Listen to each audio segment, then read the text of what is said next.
இதில் நல்ல முறையாக அனுப்பிவிடுறாங்க. எதை இடத்துல எனக்கு நடந்தது அநியாயம், அநியாயம். அப்புறம் எதிர்பார்ப்பில் என் பிள்ளை பார்த்துக்கிட்டு இருந்தான். என் பிள்ளை நினைச்சா எனக்கு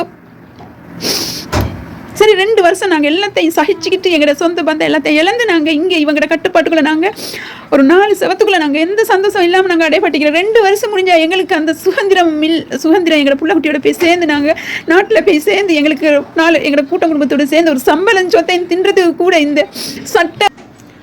அஸ்ஸலாமு அலைக்கும், வணக்கம். என் பேர் சரீனா முகமது காலித். நான் சவுதியில் 2 வருஷம் முடித்து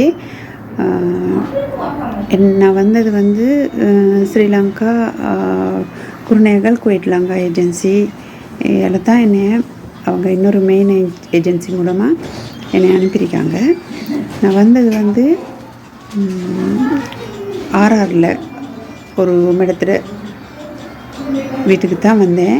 1 மாதம் அங்கே இருந்து போட்டு திரும்ப ஏஜென்சிக்கு போயிட்டு ஏஜென்சி மூலமாக இன்னொரு வீட்டுக்கு என்னை போட்டாங்க.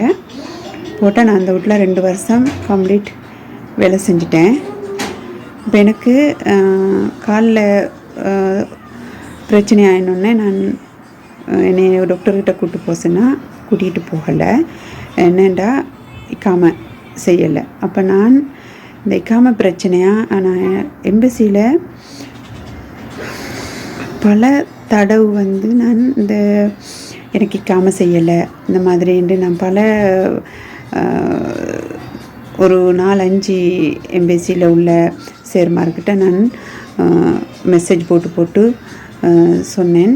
ஆனால் யாரும் இதை பற்றி எந்த ஒரு அக்கறையும் எடுக்கவும் இல்லை, கண்டுகொள்ள இல்லை. கேட்பாங்க 2 வருஷம் முடிஞ்சாண்டு கேட்பாங்க, உங்களுக்கு சேலரி கிடைக்கிறது தானே, உங்களுக்கு இக்காம பற்றி அவ்வளோ ஒரு இக்காம யோசிக்க வேணாம், இக்காம அவ்வளோ ஒரு முக்கிய ஒன்று இல்லை அப்படின்னு சொல்லிட்டு கட் பண்ணிடுவாங்க. இப்படியே தான் நான் பல தடவை நான் ஒருத்தரையும் கான்டாக்ட் பண்ண போகிறோம். நான் எவ்வளோ முயற்சி எடுத்தேன் இந்த இக்காம விஷயமா. அப்போ இங்கே நான் இருக்கிற வீட்டில் என்னோட கபிலுக்கிட்டேயும் எனக்கு இக்காம இல்லை பாபா, என்னைய நீ எம்பசிக்கு கூட்டிக்கு போ, இல்லை என்னைய ஜவாசாத்துக்கு கூட்டிக்கு போ, இல்லை என்னைய போலீஸுக்கு கூட்டிக்கு போன்ட்டு நான் எவ்வளோ ட்ரை பண்ணினேன், எவ்வளோ முயற்சி எடுத்தேன்.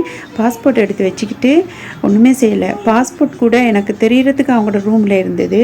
அப்போ கூட நான் அந்த பாஸ்போர்ட் எடுத்துகிட்டு பாயணுன்ற எனக்கு நோக்கம் மிக்கலை. ஏன்னா என்னோட ஒரே நோக்கம் நான் 2 வருஷம் இருந்து போட்டு என் பிள்ளைகள்கிட்ட போய் சேரணுன்றது தான் என்னோட ஒரே இதாக குறிக்கோளாக இருந்துச்சு. ஆனால் நான் நினச்சது மாதிரி அப்போ நானும் பொறுமையாக இருந்துட்டேன் எம்பசியால். சரி 2 வருஷம் முடிஞ்சான்னு கேட்குறாங்க. சரி 2 வருஷம் முடிஞ்சால் அவங்க சட்ட ரீதியில் எனக்கு நியாயத்தை எடுத்து எனக்கு நியாயமாக அனுப்பிவிடுவாங்கன்ற ஒரு நம்பிக்கையில் நான் எங்களோட எம்பசி எங்களுக்கு இருக்கி நான் அப்படி தான் அவங்கள்ட்ட நான் ஏஜென்ட்டுக்கு அப்போ 2 வருஷம் முடிஞ்சோடனே என்னைய ஏஜென்ட்டுக்கு இப்போது எனக்கு பாபா இக்காம இல்லை, ஏன் இப்படி இக்காம செய்யாமல் என்னை வச்சுட்டு இருக்கிறீங்கன்னா, மக்தப் மசூல், நான் எதுக்கு எனக்கு இக்காமைக்கு யார் மசூல், எனக்கு கராமைக்கு யார் மசூல், எனக்கு டிக்கெட்டுக்கு யார் மசூல்னு கேட்டால் மக்தப் மசூல். அப்போ மக்தப் மூடி. அப்போ இதை நான் குவைட்லங்கா ஏஜென்சிக்கு அங்கே சொன்னால் இவங்க என்னென்ன நம்பரையோ போடுவாங்க, அவங்கள தொடர்பு கொள்ளுங்க, இவங்க ஆனால் நான் அங்கே மெசேஜ் போட்டாலோ கால் பண்ணாவோ ஆன்சர் பண்ண மாட்டாங்க. மெசேஜுக்கு அவங்க பார்க்குறதும் இல்லை, ஒரு ரிப்ளையும் இல்லை.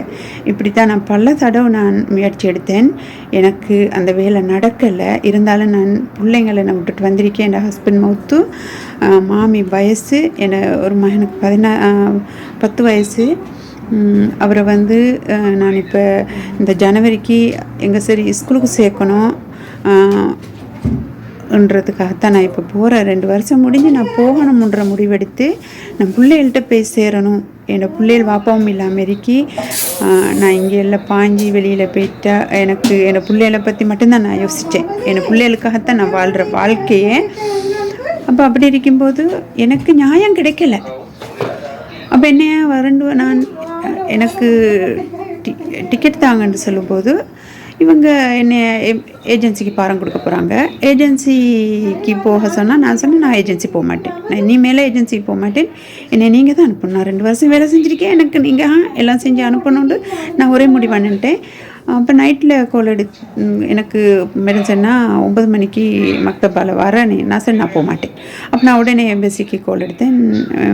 இப்படி தான் என்னை ஏஜென்சிக்கு போக சொல்லி என்னை இதுன்றாங்க. எனக்கு என்ன சரி அவன் பாபாவும் நிறைய என்னோட கோவத்துலேயும். அப்போ எனக்கு என்ன சரி பிரச்சனை போட்டாங்கட்டா நான் என்ன செய்கிறது. அப்போ அவங்க சொன்னாங்க அப்படின்னா நீங்கள் காலையில் இப்போ போலீஸ் எல்லாம் இதாகிருக்கும், நீங்கள் காலையில் பொலிசுக்கு கோல் அடிங்க, நாங்களும் காலையில் பொலிசுக்கு கோல் அடிக்கிறேன்னு சொல்லி போட்டு.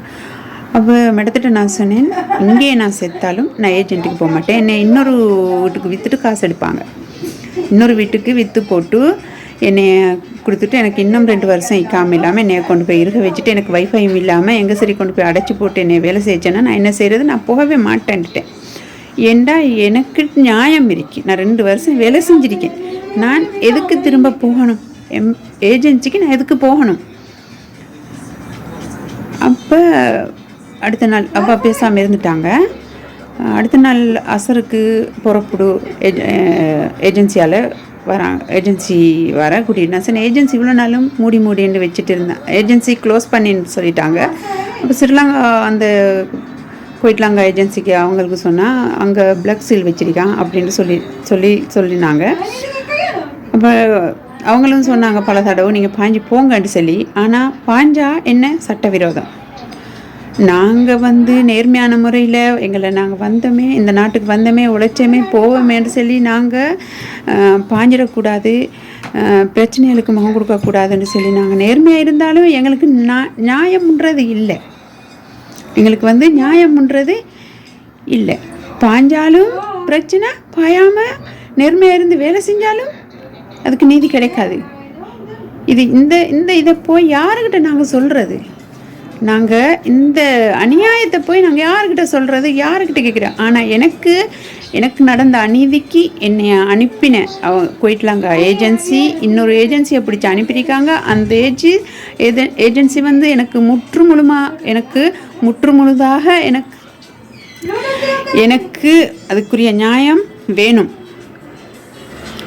எனக்கு இந்த நடந்த அநீதிக்கு எனக்கு நியாயம் கிடைக்கணும். நான் தப்பு செய்யலை. எங்களை விற்றுட்டு ஏஜென்சியால் சல்லி எடுத்துட்டு அவங்க காலுக்கு மேலே கால் போட்டிருக்காங்க. நாங்கள் இங்கே கஷ்டப்பட்டுட்டு நாங்கள் உடுப்போடவை இல்லாமல், தீந்தாண்ணி இல்லாமல், குளிர் காலத்தில் கூட ஒரு உடுப்போடவை இல்லாமல், காலுக்கு போட 2 வருஷத்துக்கு ஒரு செருப்பு வாங்கி தராமல் கூட நான் பொறுமையாக இருந்து நான் வேலை செஞ்சுட்டு நான் எதுக்கு நான் தண்டனை அனுபவிக்கணும்? அதுதான் என்னோட கேள்வி.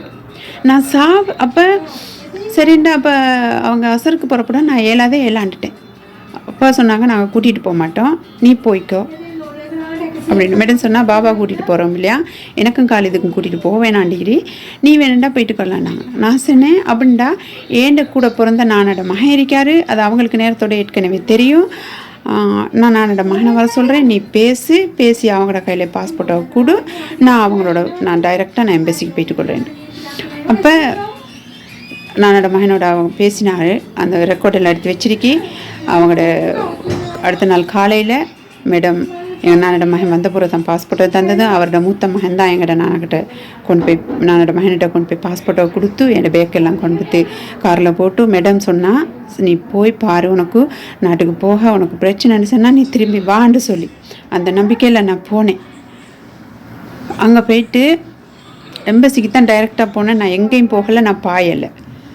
என் பிள்ளைகள்கிட்ட நான் போகணும்ன்ற ஒரே நோக்கத்தில் நான் எம்பசியை தான் நோக்கி போனேன் ஒழிச்சு நான் வேற எங்கேயும் தவறான வழியில் நான் போகலை. நான் எம்பசிக்கு போயிட்டு அங்கே போனால் நான் எதிர்பார்த்த இது எனக்கு கிடைக்கல. எனக்கு எதிர்பார்த்த நியாயம் எனக்கு கிடைக்கல எம்பசியில். ஆனால் அவங்க 2 வருஷம் முடிஞ்சான்னு கேட்டுக்கிட்டே இருந்தாங்க. ஆனால் நான் நினச்சேன் 2 வருஷம் முடிஞ்சால் எங்களுக்கு சட்ட ரீதியில் அவங்க எல்லாம் செஞ்சு அனுப்புவாங்க அப்படின்னு. அப்போ அங்கே போய்ட்டு அவங்க சொன்னாங்க, நீங்கள் 2 வருஷத்துக்கு பிறகு வந்திருக்கீங்க, உங்களுக்கு இதுக்கு வர இருந்துச்சு. அப்போ இதுக்கு செல்ல இருந்துச்சு தானே என்று உங்களுக்கு இக்காம இல்லை, நீங்கள் இருக்காதீங்க, நீங்கள் வாங்க எம்பசிக்கு. நான் அதை சொல்லலை.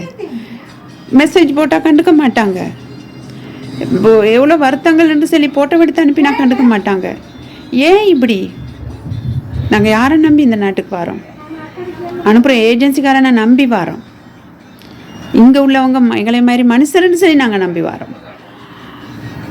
இங்கே எங்களுக்கு எங்களோட நாட்டு ஏஜென்ட்ஸ் எம்பசி இருக்கி எங்களோட நாட்டு மக்களுக்காக இந்த எம்பசி இருக்கின்ற நம்பிக்கையில் வரோம். அப்போ இந்த மாதிரி நேர்மையாக இருந்து கூட எங்களுக்கு அதுக்குரிய நியாயம் கிடைக்கலண்டா வேலை இல்லை. எனக்கு நடந்த அநீதி இன்னொரு ஹவுஸ்மெண்டுகளுக்கு இன்னொரு டிரைவர்மாருக்கு நடக்கக்கூடாதுன்னு நான் நினைக்கிறேன். இந்த கோரிக்கை தான் ஏண்டு. அடுத்தது அப்போ அங்கே போனால் அவங்க சொன்னாங்க, உங்களை நாங்கள் சாப்பர் ஜெயிலுக்கு போட்டு அனுப்பலும். நான் சொன்னேன், நான் சாப்பர் ஜெயில் போக வேண்டிய அவசியம் இல்லை, நான் தண்டனை அனுபவிக்க வேண்டிய அவசியம் இல்லை, நான் பிங்கரில் போக வேண்டிய அவசியம் இல்லை, நான் சட்ட ரீதியில் நான் 2 வருஷம் எழுதியிருக்கேன். அக்காமல் செய்யாத அவங்க ஃபோல்ட், எம்பசியால் ஏஜென்சியால் பார்க்காத அவங்களோட ஃபோல்ட், எம்பசியால் நான் அறிவிச்சியும் எல்லாம் அடிக்கடி நான் அவங்களுக்கு சொல்லியும் அவங்க கவனிக்காது வந்து அவங்களோட ஃபோல்ட். வீட்டில் பாபா கிட்ட என்னை எம்பசி கூட்டிப்போ, ஜவசாத்துக்கு கூட்டிப்போ, போலீஸுக்கு கூட்டிப்போ, ஏஜென்சிக்கு எதிராக கம்ப்ளைண்ட் கொடு என்று சொல்லியும் அவன் அதை செய்யாத, அது அவங்களோட ஃபோல்ட். பழைய மேடம் அவங்க வந்து அவங்க ஹவுஸ்மெண்ட் எடுத்து ஏஜென்சி கொடுத்து தனாசல் மாற்றி கொடுக்கல, அதுக்குரிய கேஸ் ஏஜென்சி மேலே போடணும் என்று போடாது, அது அவங்களோட ஃபோல்ட். அப்போ அவங்களோட ஃபோல்ட் இருக்கும்போது நாங்கள் வந்த எல்லையை நோக்கி எந்த பிரச்சனையும் இல்லாமல் நம்ம வேலை செஞ்சுட்டு போகணுன்ற ஒரே நோக்கத்தில் நாங்கள் சத்தம் இல்லாமல் எங்களுக்கு வந்த பிரச்சனைகளுக்கு எங்களுக்கு எந்த இடத்துல எங்களுக்கு அதுக்குரிய தெரிவிக்கக்கூடிய அனுமதிக்கிறோ அங்கே தெரிவிச்சியும் அவங்க கண்டுக்க இல்லை. அதுக்கு நாங்கள் தண்டனை அனுபவிக்க அவசியம் ஒன்றே இல்லை.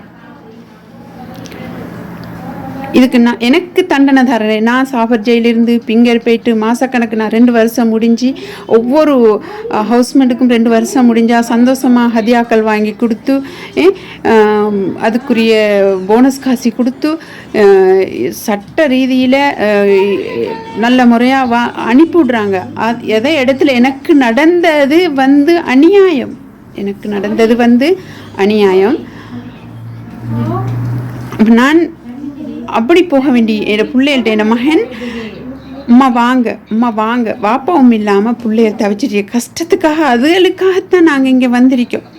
இல்லாட்டி இன்னொருத்தர் கக்ஸு கலக வேண்டிய அவசியம் இல்லை. வந்து பிள்ளைங்கள் நல்லா இருக்கணும், அதுகள் சந்தோஷமாக இருக்கணும்ன்ற ஒரே நோக்கத்தில் நம்ம இங்கே வந்து கஷ்டப்பட்டு அப்போ நம்ம சந்தோஷமாக போய் சேரணும் அந்த பிள்ளைகள்கிட்ட. அதுகளுக்கு ஆசை இருக்கு, தாப்பன் இல்லை தாய் இருக்கா வருவான்ற ஒரு எதிர்பார்ப்பில் என் பிள்ளை பார்த்துக்கிட்டு இருந்தான். என் பிள்ளைய நினைச்சா எனக்கு